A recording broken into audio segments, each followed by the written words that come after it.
چلیں جی، اعوذ باللہ من الشیطان الرجیم، بسم اللہ الرحمن الرحیم، سورۃ النور اور آیت نمبر اللہ کے فضل و کرم سے 53، ٹھیک ہے۔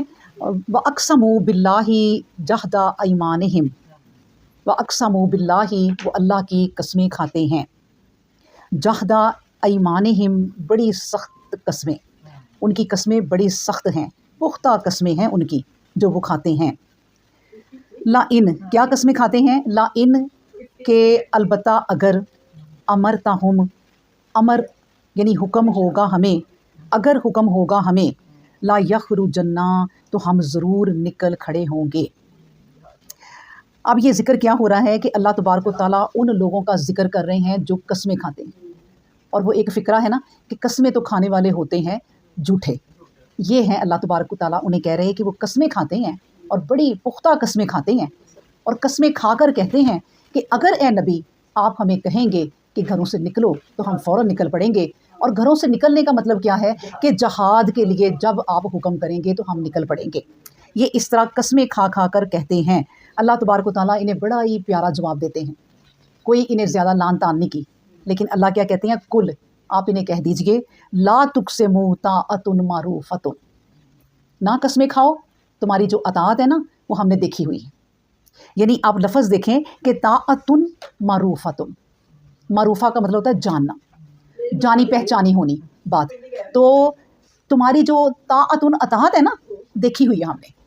یعنی کیسے اللہ تبارک و تعالیٰ انہیں تانا دے رہے ہیں، ایک عام زبان میں انہیں سمجھا رہے ہیں، اور کوئی مشکل الفاظ نہیں ہیں۔ دیکھیں بالکل ہماری عام انسانوں کی زبان، جیسے ہم عورتیں کسی عورت کو جان جائیں نا تو پھر جب وہ کوئی باتیں کریں نا تو ہم کہتے ہیں بہن ہم جانتے ہیں تمہاری باتوں کو، یعنی جب کوئی موقع آتا ہے تم تو کبھی کسی کے کام نہیں آئی، لیکن باتیں سنو ذرا ان کی، صرف باتیں آتی ہیں۔ وہ والی بات اللہ تبارک و تعالیٰ کتنے پیارے طریقے سے کہہ رہے ہیں کہ کل لا تقسموا، انہیں کہہ دو کہ قسمیں نہ کھاؤ، قسمیں کھا کھا کر میرے نبی کو کنونس کرنے کی کوشش نہ کرو۔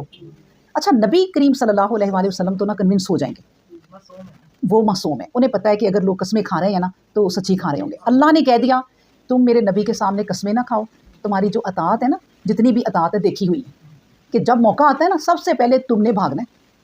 اللہ نے انہیں آزمایا ہوا ہے، یعنی کہ وہ لوگ آزمائے جا چکے ہیں پہلے بھی۔ اسی طرح ہماری زندگی میں بھی وہ لوگ جن کو ہم نے آزمایا اور بار بار آزمایا اور پھر ہم نے ان سے دھوکا ہی کھایا، اس ایسے لوگوں کے بارے میں بھی نبی کریم صلی اللہ علیہ وسلم نے کہا ہے کہ وہ لوگ جو ایک سانپ سے بار بار ڈسے جائیں، تو اس کا مطلب یہ ہوتا ہے کہ ان کا اپنا ایمان نہیں ہے صحیح، کہ ایک دفعہ کسی ایک سانپ سے ڈس لیا تو بار بار آپ اس ہول کے قریب کیوں جاتے ہو جہاں سے سانپ نے ڈسا تھا؟ تو جب پتہ ہے کہ یہ نقصان پہنچائے گا بندہ تو پھر تم اس پر بھروسہ کیوں کرتے ہو بار بار؟ تو اس لیے اسی طرح نبی کریم صلی اللہ علیہ وسلم کی ایک اور بھی مجھے حدیث یاد آ گئی کہ جس بندے نے کسی کے ساتھ کاروبار کیا اور قسمیں کھا کر ہی انہوں دونوں نے کر لیا، اور بعد میں اگر وہ کہے کہ مجھے وہ لے کے لوٹ کے چلا گیا تو اس کی کوئی دعا قبول نہیں ہوگی۔ کیوں؟ تمہیں نہیں پتا کہ تم کسی کی قسموں پر یقین نہ کرو، باقاعدہ ایک اسٹامپ پیپر پہ لکھو تاکہ بعد میں وہ اس کو جو قانون ہے وہ ڈھونڈے۔